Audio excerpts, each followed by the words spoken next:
Inay, hindi na po ba talaga kayo magpapaawat sa pag-inom nyo ng alak? Magmula nang magkaisip ako, hanggang ngayon parati na lang kayong nagpapakalasing. Sinisira nyo ang katawan nyo ng alak. Huwag mo nga akong pinakikialaman. Kaya aga-aga ikaw na ang naninirmon. Aba, anak lang naman kita. Baka nakakalimutan mo Kung ibalik na lang kaya kita sa tiyan ko nakuha mo ang hinahanap mo. Inay naman, seryoso po ako. Bakit po palagi na lang kayong nagiinom ng alak? Ano po ba ang problema nyo? Wala. Wala akong problema. Masaya lang ako. Dito ko lang pinapalipas ang mga araw ko at ang oras ko. Kaya sana naman, pag galing mo sa eskwelahan na anak, dalhan mo ako ng alak. Nakikiusap ako sa'yo. Eskwelahan po Inay ang pupuntahan ko. Hindi po tindahan ng alak. Sumimangot bigla ang mukha ni Aling Magda. At hindi inaasahan ni Lorena ang sunod nitong ginawa. Dinampot nito ang bote ng alak na nakapatong sa harap nitong lamesa at ibinato iyon sa kanya. Tumama ang bote sa tuhod niya at nang bumagsak sa sahig, nabasag iyon at ang bubog ay sumabog sa kanyang paa. Nag-iwan iyon ng maliliit na sugat at tumagos ang dugo hanggang sa puting sapatos ng dalaga. Aray, ang hapdi Inay. Bakit nyo po ako binato? Masyado ka kasing maingay. Ang dami mong katuran kapag nagpapabili ako sa'yo ng alak. Kaya dapat lang sa'yo yan. Ang masaktan. Siguro naman ngayon, maibibili mo na ako ng alak. Ngayong binasag ko na ang bote sa'yo. Inay, bali wala lang sa iyo ang masaktan ako. Ang sama-sama nyo, Nay. Tigil-tigilan mo nga ako sa pagdadrama mo. Umalis ka na nga sa harapan ko. Nawawalan ako ng gana sa pagmumukha mo. Sa mukha ko po, Inay. Pero sa ibang tao, lalo na kapag may nagpapagamot sa inyo at may dalang alak, ang ngiti nyo abot hanggang tenga. Ipinagdadamot nyo sa akin, Inay. Ang ngiting kay dali nyong ipakita sa iba. Pero sa akin na anak nyo, kulang na lang isuka nyo ako. Inay, ano po ba ang nagawa kong mali? Anak nyo ho ba talaga ako? Iyon ang unang beses na nakapagsalita ng ganon si Lorena sa kanyang ina. Ang unang pagkakataong naitanong dito ang matagal ng kinikimkim ng sama ng loob para sa kanyang ina. Dahil sa pagiging malamig nitong pakikitungo at bilang isang anak, iyon na yata ang pinakamasakit na ipaparamdam ng isang ina sa kanyang anak.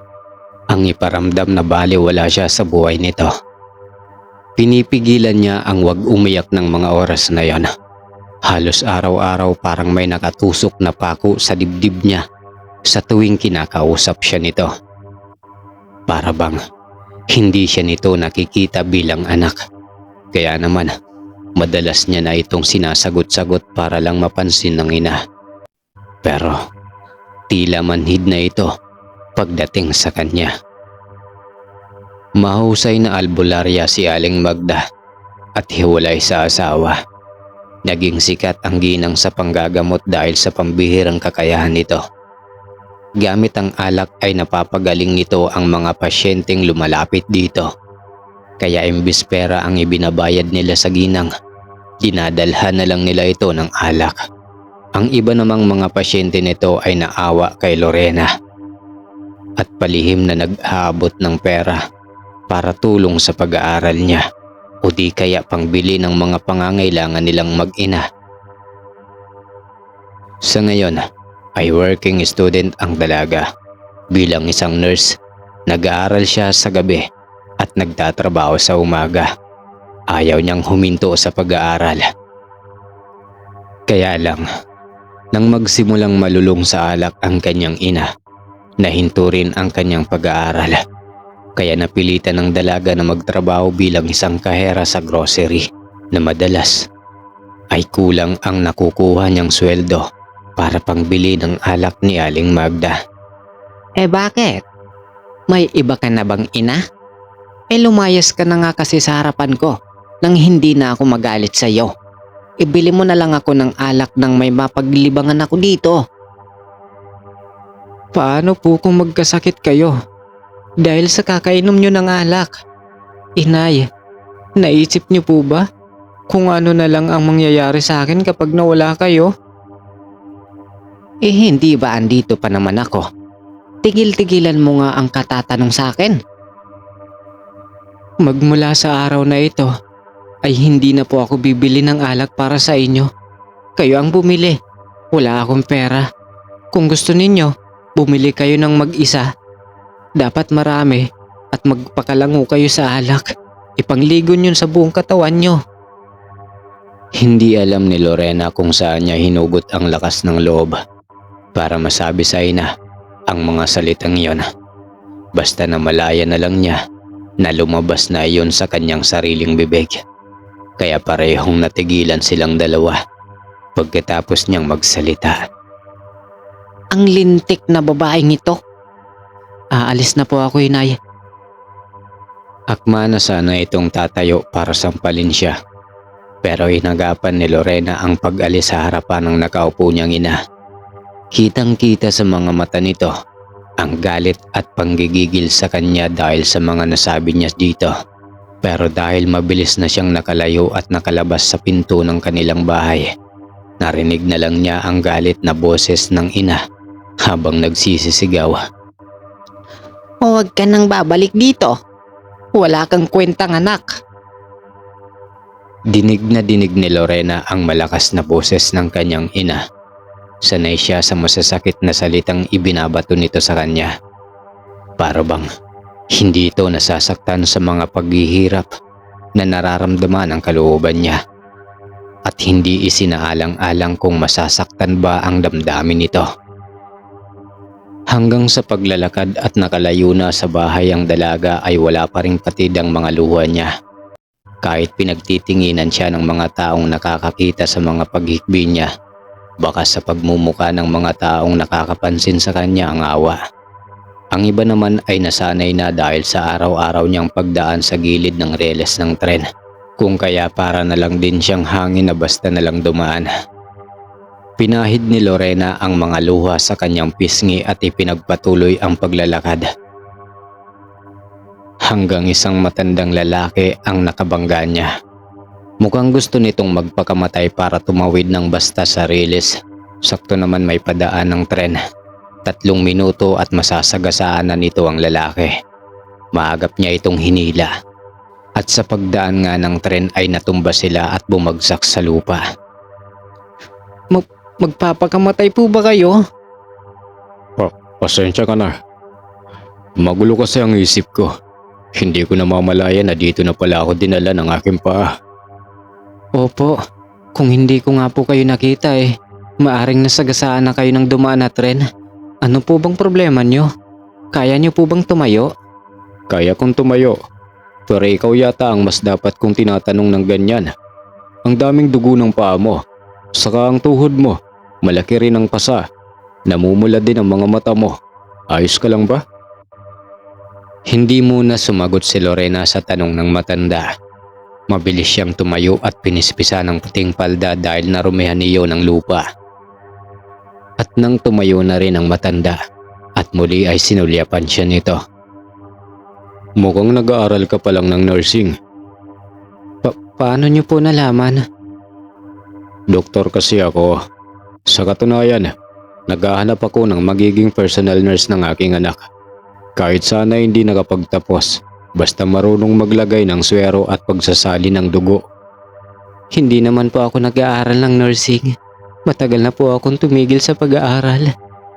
Nagpapanggap lang po ako sa aking ina. Ayaw ko po kasing madismaya siya na ako ang anak niya. Mukhang mas mabigat pa ang pinagdadaanan mo kaysa sa bigat ng problema ko. Tapos inisip ko pang magpakamatay. Samantalang, may mas mabigat pa pala ang pinagdadaanan kaysa sa akin. Gaano man po kalaki ang inyong problema, hindi niyo po sana solusyonan ang pagkatil sa sarili niyong buhay. Bago po sana kayo magpakamatay, isipin niyo po muna sana ang mga taong masasaktan kapag nawala kayo. Salamat. Utang ko sa iyo ang buhay ko. 20 taon nang na-diagnose sa brain tumor at leukemia ang anak ko. Magmula nang maoperahan si James, hindi na siya nagising at sinusuportahan na lang ng dugo para mabuhay. Kaya po pala tulala kayo kanina. Eto nga pala ang contact number ko. Tawagan mo lang ako kapag kailangan mo ng tulong ko. Napatuon ang tingin ni Lorena sa inabot na tarheta ng lalaki. Nalaman niyang si Dr. Rodel Sandoval ang pangalan ng taong hiniligtas niya ng araw na yon. Kinuha niya ang card nito sa kamay nito at sumilay ang ngiti ng matanda sa kanya. Itatabi ko na lang po ito. Sige po, Dok. Kailangan ko na po kasing umalis. Gamutin muna natin ang sugat mo. Ayos lang po ako. Sanay na po ako sa mga sugat ko. Sige po. Salamat po sa pag-aalala. Pagkatapos tumango ni Dr. Rodel kay Lorena, ay mabilis itong naglakad papalayo sa matanda. Naiiwan namang natitigilan ng lalaki na habol na nakatanaw sa papalayong si Lorena. Blanco ang ekspresyon ng mukha nito bago nilisan ang lugar. Samantala, habang naglalakad papuntang trabaho si Lorena ay hawak-hawak pa rin ito ang tarhetang ibinigay sa kanya ni Dr. Rodel. Parang gusto na parang ayaw niyang gawin ang mga tumatakbo sa kanyang isipan. Hindi man lang niya natanong kung bakante pa ang paghahanap nito ng personal na nurse ng kanyang anak.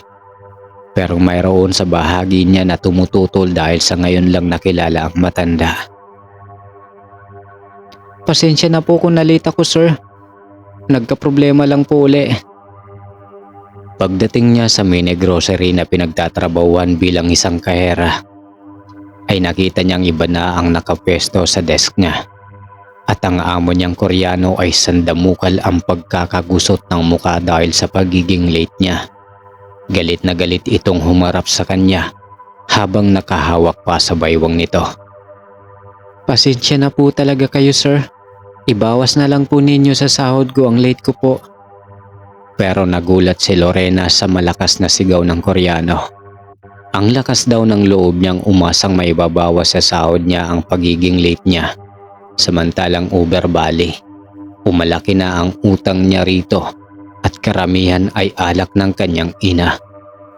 Sa galit pa nga ng kanyang amo, wag na raw niyang bayaran ang utang at tanggal na daw siya sa trabaho. Halos pagtinginan sila ng mga katrabaho niya at ng mga taong namimili sa grocery. Nagbubulungan at nagtatawanan ang iilan sa mga ito. Ang iba naman ay nakataas pa ang mga kilay na parang nangaasar pa sa kanya. Kaya naman, para makaiwas sa mga mata ng tao roon, mabilis siyang tumakbo at nagpahinga sa tigilan ng sasakyan. Naiiyak na lang na kinakausap ang sarili. Mabuti na lang at walang ibang tao na naroroon para pagtinginan siya at kutsain. Ang malas naman ang araw na to. Ngayon pa ako nawala ng trabaho. Sandali pang tumambay si Lorena sa waiting shed at pagkatapos ay napagpasyaan na rin niyang maglakad pa uwi sa kanilang bahay at makikita na naman niya ang mukha ng kanyang ina. Paano to? Mukhang wala akong may uuwing alak kay Inay. Sigurado kong hindi sa binti. Baka sa mukha ko na mababasag ang buti ng alak ni Inay. Pabulong-bulong na tinatahak ni Lorena ang daan pauwi sa kanilang bahay. Isang kubong yari sa kawayan na malaki pa nga ang bahay ng kulungan ng mga baboy. Kung titingnan hanggang sa labas, iisipin talaga na walang kakayahan si Aling Magda para magpagawa ng maayos na bahay. Mabuti na lang at sikat itong manggagamot. Kaya kahit papaano, meron silang nakukuwang pagkain sa mga napapagaling ng kanyang ina. Pagdating niya sa tapat ng kanilang bahay, ay natitigilang napahinto siya sa paglalakad. Bakit kayang daming tao? Puro mga pasyente kaya ito ni Inay? Mukhang nagsisiksikan pa silang lahat sa pinto. Malapitan nga. Paglapit niya ay sinalubong naman kaagad siya nang namumutlang si Aling Memeng. Kapitbahay nila ito. Nang lalaki ang mga matang sinabi sa kanya ang nangyari sa kanyang inay. Po, Nilampasan ni Lorena si Aling Miming at nagmamadaling pumasok sa pinto. Hinawi niya ang mga tao at nakita niyang pinagkakaguluhan ito ng ilang matandang babae. May nagpapaypay, nagpapaamoy ng wheat flour sa ilong nito at may naghihilot. Inay, anong nangyari sa inay? Nagsipagtayuan naman ang tatlong matandang babae at hinayaan siyang makalapit sa kanyang ina. Kinandong niya ang ulo nito at pinisil-pisil ang mukha nito. Ginigising niya ang ina na walang malay na nakahiga sa lupa. Sinabi ng isang babae na nakakita sa nangyari sa kanyang ina na bigla raw ito at bumagsak sa lupa nang makita raw na may dugo ang laway nito. Salamat po at inilagain ninyo ang inay. Maya-maya pa ay nakaramdam na siya ng pagkilos ng kanyang ina. Dahan-dahan ang ginawa nitong pagmulat. Sakalang di nakahinga ng maluwag ang lahat nang makitang nagkamalay na si Aling Magda. Umupo ito at nagpasalamat sa mga tumulong dito. ayos na ako. Nahilo lang siguro ako kanina sa sobrang kong kalasingan. Salamat sa inyong lahat. Maari na po kayong umuwi. Pasensya na po sa abala. Sabay-sabay naman nagsiyalisa ng mga tao. At ang iba naman ay pinayuhan si Aling Magda na itigil muna ang pag-iinom bago nagpaalam na ring umalis. Tumango na lang ang kanyang inay Magda sa huling mga taong nagpakita ng pag-aalala dito bilang tugon. Inay, ano po bang nangyari? Dahil nagalit ako sa iyo, ano pa ba? Bakit ka nga pala naririto? Hindi ba't sinabi ko na sa iyo na huwag ka nang babalik dito? Hindi po muna ako papasok, inay. May sakit po ang aming proof. Tumayo po muna kayo at ikukuha ko kayo ng tubig. Tubig? Alak ang kailangan ko. Saka tatayo ako hanggat kung kailan ko gusto. Kung bakit kasi hindi ka na lang mag-asawa ng mayaman nang makaalis ka na rito. At nang sa ganon, papadalhan mo na lang ako ng perang pagbili ng alak. Inay naman, 18 taon pa lang po ako. Saka hindi ko po kayo iiwan. Kahit hindi niyo po ako mahal.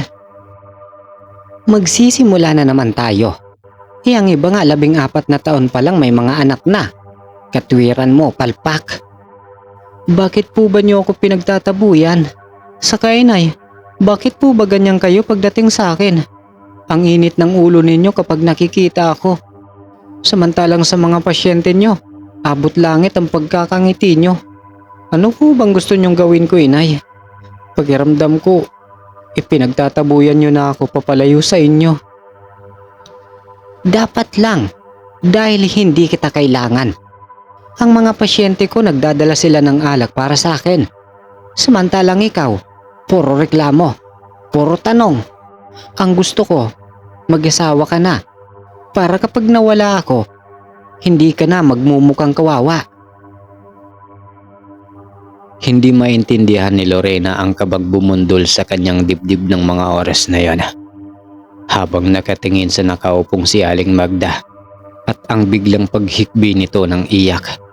Sakalang lumambot ang puso ni Lorena nang mapansing ang mga luhang iyon ay nauwi sa paghagulgol. Inay, Inay, puro ka na lang inay. Ang tigas ng ulo mo. Bakit ba kasi ang bait mong anak? nakukonsensya tuloy ako. Mas lalo mo lang akong pinahihirapan. Napaluhod na lang si Lorena sa tabi ng kanyang ina at maigpit itong niyakap habang nag-iiyak na rin. At nang tumigil na ito sa paghikbi, pinagmasdan ni Lorena ang kanyang ina. Ano po ba kasi ang problema ninyo, inay? Lorena anak, Muli na naman itong napahagulgol ng iyak si Aling Magda at iniikot-ikot ang pulseras nito sa kamay. Yari iyon sa kulay pulang pinatuyong buto ng daliri ng tao. Matagal na niya iyong nakikita sa kanyang inay. Pero naniniwala siyang mahalaga iyon sa ginang dahil ni minsan ay hindi niya iyon nakitang hubarin. Paano ko po kayo maiintindihan kung hindi nyo sasabihin at patuloy kayong magagalit sa akin? Malapit na akong mamatay. Stage 4 cancer sa atay. Kung gugustuhin ko lang, pwede ko nang wakasan ang buhay ko. At idinadaan ko na lang sa pag-inom ng alak ang sakit sa tuwing inaatake ako. Pero hindi ko magawa dahil takot akong iwan ka. Ang tagal bago maintindihan ni Lorena ang sinasabi ng ina. Hindi niya ito nakikitang pumupunta sa doktor, pero may tiwala siyang alam ng kanyang ina ang sakit nito dahil isa itong manggagamot. Albularyang nakakapagpagaling ng sakit ng iba, pero ang masaklap na katotohanan ay hindi nito kayang pagalingin ang sariling sakit. Ang ibig nyo pong sabihin, Inay, kaya kayo umiinom ng alak ay dahil ito ang nagsisilbi ninyong gamot sa tuwing inaatake kayo ng sakit? At kaya nawalan kayo ng malay dahil hindi ko kayo nabila ng alak? Magkakasunod na tangulang ang itinago ni Aling Magda sa tanong ng kanyang anak. Wala sa loob na napaupo sa sahig na lupa si Lorena at natitigilang napalugmok sa sariling palad. Ngayon alam na niya kung bakit malupit sa kanya ang kanyang ina. Ito ay dahil sa gusto ni Aling Magda na wag nang magdusa ang anak niya sa sakit ng kanyang nararamdaman. Wala akong kaalam-alam, Inay, na ang bigat-bigat na pala ng inyong dala. Samantalang ako, iniisip ko na wala kayong kwentang ina. Pero simula't simula pala, ako pa rin ang naiisip nyo. Patawarin niyo po ako, Inay. Pero ipapagamot ko po kayo sa kakilala kong doktor. O kailangan mag-ipon muna ako para mapaopera kayo. Huwag na anak. Wala nang lunas ang sakit ko.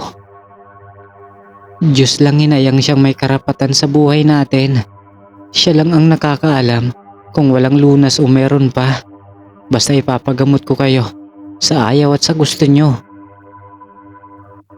Wala na ngang nagawa si Aling Magda sa mga pagpupursiging ipinapakita ni Lorena sa kanya. Dahil gusto pa niyang mabuhay at hindi pa natatapos ang misyon niya sa mundo para sa buhay ng kanyang anak. Hanggang sa kinagabihan ay hindi mawala sa isip ni Lorena ang ipinagtapat sa kanya ni Aling Magda. Panay ang baling-baliktad niya sa higaang yari sa plywood. Kaya't naramdaman din iyon ng kanyang ina. Niya siyang katabi naman sa pagtulog. Hindi ka rin ba makatulog, anak? Opo, Inay. Hindi pa rin po ako makapaniwalang naririto kayo sa tabi ko. Hindi amoy alak at kinakausap niyo ako ng ganyan. Ang akala ko, hindi ninyo ako mahal, Inay. Sino ba namang ina ang hindi nagmahal ng anak? Akala ko po, kagaya kayo ng iba. Patawarin mo ako, anak. Nasasaktan din naman ako kapag nasasaktan kita. Yung nangyari sa iyo kanina sa pagbato ko ng bote, wala naman akong balak na patamaan ka. Hindi lang ako asintado at sa iyo pa tumama. Kasi po, Inay, nilagyan niyo po sana ng target ring. Napabunghalit ng tawa si Aling Magda sa pagbibiro na iyon ni Lorena. Abutenga naman ang ngiti ng dalaga nang marinig ang malakas na halakhak ng tawa ng kanyang ina. Dahil iyon ang kauna-unahang beses na narinig niyang tumawa ang kanyang ina. Sa sobrang saya niya ay napayakap siya dito ng maigpit at hinalik-halikan ang braso nito. Gumanti naman ang yakap si Aling Magda hanggang sa dinalaw na sila ng antok. Kinabukasan, araw ng linggo, maagang gumising si Lorena para ipagluto ng almusal ang kanyang ina. Iniwan niya itong mahimbing na natutulog sa kanilang higaan. Doon lang din niya napansin ang biglaang pagpayat nito at pagbagsak ng katawan. Kaya naman naisipan niyang ipagluto ang kanyang ina ng paborito nitong lugaw na may mais. Habang nagluluto, panay ang isip niya kung tama bang kontakin si Dr. Rodel para mag-apply ng trabaho. Marunong na rin naman siyang magkabit ng swero dahil kasama na iyon sa mga ilang natutunan niya sa pag-aaral. Ito ang huling taong alam na makakatulong sa problema niya. Pero hindi na muna ito ipagsasabi sa kanyang ina dahil tiyak na magagalit ito. Hahayaan na lang niyang iniisip nito na nag-aaral talaga siya para magtrabaho. Gising na kaya si inay? Nang matakpan ang kaldero at may handa ni Lorena ang mga plato, kutsara at baso sa hapagkainan, pinuntahan na niya ang kanyang ina na mahimbing pa rin na natutulog. Niyugyug niya ang balikat nito at naalarma siya nang maramdamang mataas ang temperatura ng katawan nito. Inay, gising na po kayo. Ipinagluto ko po kayo ng paborito niyong lugaw. Bahagya lang itong gumalaw at nakapikit habang nagsasalita. Palamigin mo muna anak. At nang madali ko itong makakain, masama kasi ang pakiramdam ko. May lagnat po kayo inay. Kaya sikapin po ninyong makakain para may lakas kayo. Pupunta lang po ako sa butika para maibili ko kayo ng Biogesic o anumang gamot sa lagnat. Huwag na anak. Itabi mo na lang ang pera mo. Kaya ko namang gamutin ang sarili ko. Simpleng lagnat lang naman ito. Kayo po ang bahala inay. Kaya niyo po bang tumayo? Kung hindi naman po umupo na lang po kayo. Para dalhin ko na lang po dito ang inyong pagkain. Sige anak, dito na lang ako kakain. Teka, hindi mo pa rin ba ginagamot ang sugat mo anak? Pasensya ka na ha. Huwag niyo na po akong alalahanin inay. Saka araw po ng linggo ngayon. Huwag po muna kayong tumanggap ng pasyente. Kaya kong manggamot anak. Nakakahiya naman dun sa mga pasyenteng dumadayo mula sa malalayong lugar para lang magpagamot sa akin. Sige na, ikuha mo na lang ako ng lugaw at tiyak na masarap iyan. Nakangiti at masiglang utos ni Aling Magda sa anak. Malayo sa inang laging nang pabulyaw kung mag-utos. Ngayon ay mabait, malumanay at palagi nang nakangiting nakikipag-usap kay Lorena. Kaya naman, hindi rin naman maitago sa mga mata at ngiti ni Lorena ang pagbalik sa dati ng kanyang ina. Lumabas lang ng madali si Lorena sa pinto ng kanilang kwarto para ikuha ng lugaw si Aling Magda. Masigla siyang nagsali ng mga pagkain at tubig sa lagayan at nakangiting bumalik sa silid. Naabutan pa niyang pinagmamasdan ng ina niya ang pulseras na suot nito. Pero nakangiti naman nang makita siya at inilalapag ang mga dalang pagkain sa harap nito. Inay, matagal ko na pong gustong itanong at malaman ang tungkol sa suot ninyong pulseras. Para saan po ba yan? Ngumiti muna ito at muling pinagmasdan ang pulseras. Saka muling ibinaling ang paningin sa mukha niya. Ang totoo, buto ito ng daliri ng yumao kong lola. Bago siya namatay, hiniling niya na kunin ko ang kaliwang kamay niya at kunin ang daliri at hinlalaking kalansay nito. Gawin ko raw pulseras at dasalan ng mga dasal para sa isang proteksyon. Ganun po ba? Madalas ko po kasing mahuli kayong hawak at pinagmamasdan ang pulseras na yan sa kamay nyo.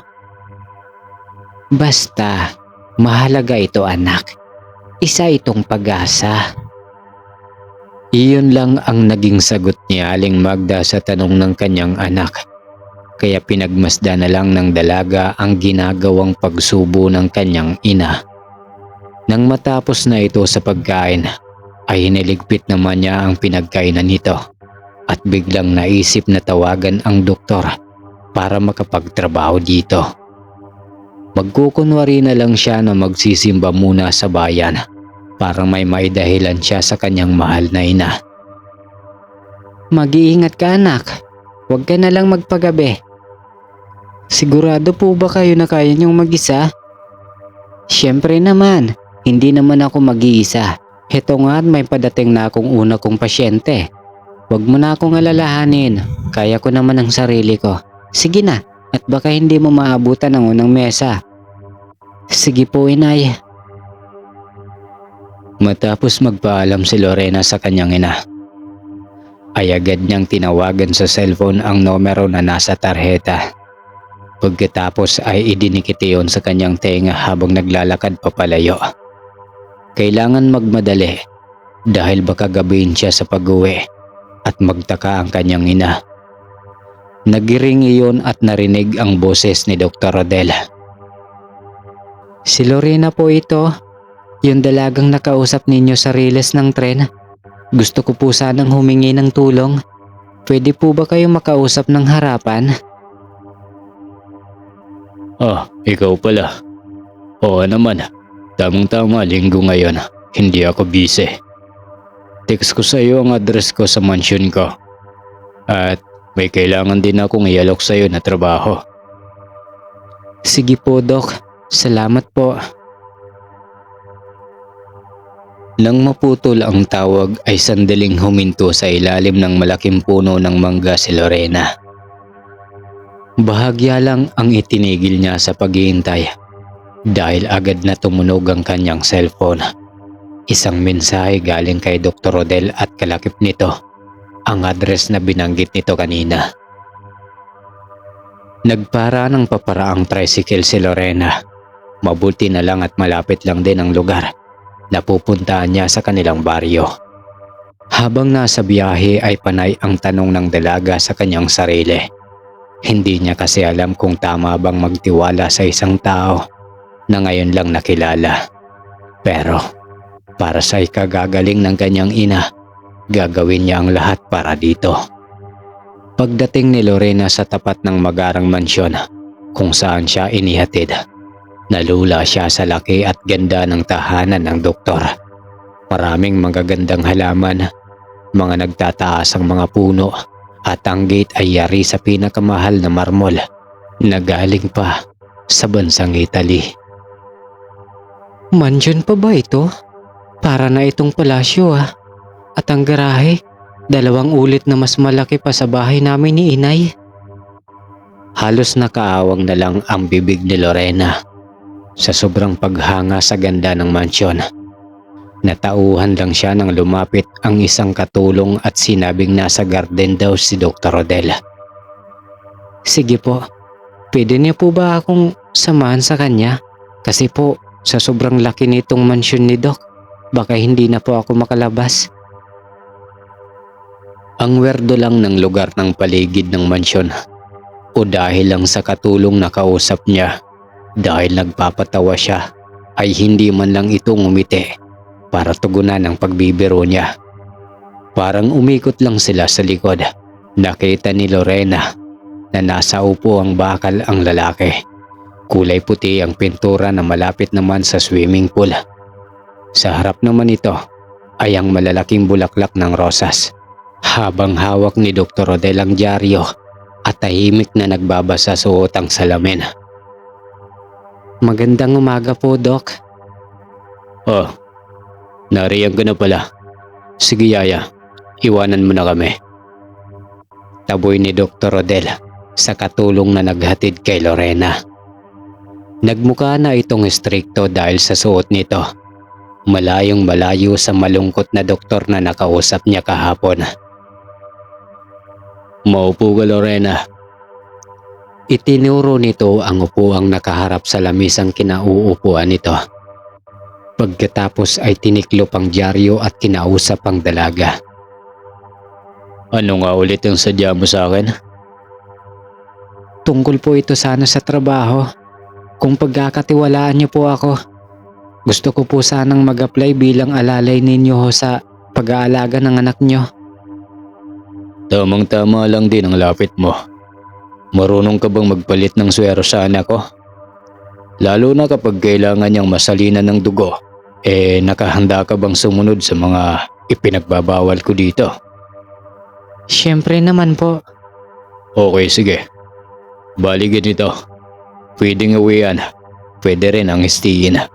Much better kung istiin. Pero ikaw ang bahala. Basta magpaalam ng maayos. Marami akong bawal na gawain ng isang tauhan ko. Lalo na pagdating sa anak ko.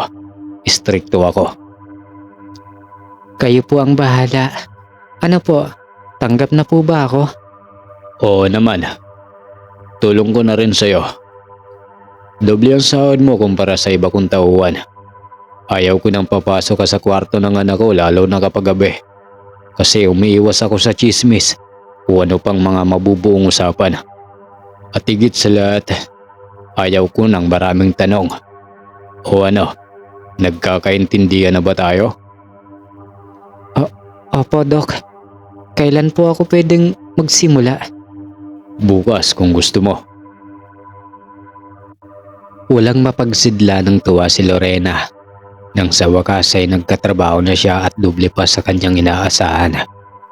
Ganon din ang saya at kabang bumundol sa kanyang dibdib nang parang nararamdaman niya ang mabigat na persa sa buong paligid. Pero dahil sa maganda ang resulta ng pagpunta niya, nagkaroon siya ng pag-asang may papagamot na ang kanyang ina. Pagkatapos nga ng kanilang pag-uusap ni Dr. Rodel, masayang lumabas ng bakuran ng mansyon si Lorena. Sakto namang may papadating na tricycle ng mga oras na iyon, kaya mabilis siyang makakauwi sa kanilang tahanan. Pagdating ni Lorena sa tapat ng kanilang bahay, ay marami nang nagpapagamot sa ina. Makikiraan lang po. O anak, mabilis kang nakauwi. Hindi mo ba naabutan ng mesa? Naabutan po, Inay. May maganda lang po akong balita sa inyo. Dahil sa wakas, may papagamot ko na kayo. Wala nang lunas ang sakit ko. Alam ko yon dahil nararamdaman ko.